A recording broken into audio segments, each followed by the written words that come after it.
శ్రీరామనవమి జరుపుకున్నాము. శ్రీరామనవమికి ప్రతి ఒక్కరు శుభాకాంక్షలు. తర్వాత ఇప్పుడు లేటెస్ట్గా రిలీజ్ అయినటువంటి చిత్రం జెర్సీ. సో ఇది రంజిత్ అనే ఒక క్రీడాకారుడు మన బొంబాయిలో ఆయన ఏ విధమైనటువంటి బాధలు పడ్డాడు అనేది ఇక్కడ ఆయన చిత్రంగా తెరకెక్కించారు. సో ఇది క్రీడ అనేది మన క్రికెట్ అనేది ప్రపంచ ఆటగా గుర్తించారు.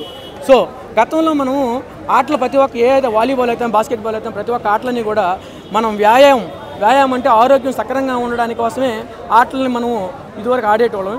కానీ అది రాను వ్యాయామం అనేది ఆట అనేది దేశ రక్షణ కోసం మన జీవితాలని మెరుగుపరిచేదానికోసం కొన్ని వందల వేల కోట్లైనా కూడా ఈ ఆటలకు అనేది కూడా ఖర్చు పెట్టడం ఎంతో గణనీయంగా చెప్పుకోవచ్చు.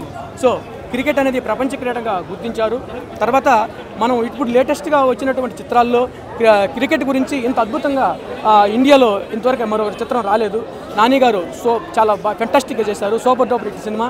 Every frame is a valuable thinking. ప్రతి ఒక్క స్టూడెంట్ చూసి తనలో లైఫ్లో ఉన్నటువంటి లేటెస్ట్గా ఉన్నటువంటి ఫ్యామిలీస్ పడేటువంటి బాధలు ఎటువంటి జాగ్రత్తలు తీసుకోవాలో కూడా ఫ్యామిలీలో వచ్చేటువంటి కలతలు వాటిలో ఏ విధంగా జాగ్రత్తలు తీసుకుంటే కూడా ఫ్యామిలీ ఎటువంటి చక్కదిద్దుకోవాలనే అంశాలు కూడా చాలా బాగున్నాయి. చిత్రంలో మనం ఈ చిత్రం చూసిన తర్వాత చాలా లాభాలు కూడా పొందే అవకాశాలు ఉన్నాయి.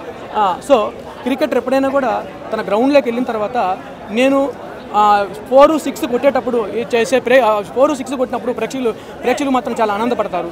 కానీ గ్రౌండ్ కొట్టేటప్పుడు క్రీడాకారుడు మాత్రం నేను ఒక రన్ నుంచే స్టార్ట్ చేశాను కదా అన్న ధైర్యం తనలో స్ఫూర్తి ఇమిడి ఉంటేనే అక్కడ గ్రౌండ్లో నిలబడగలడు.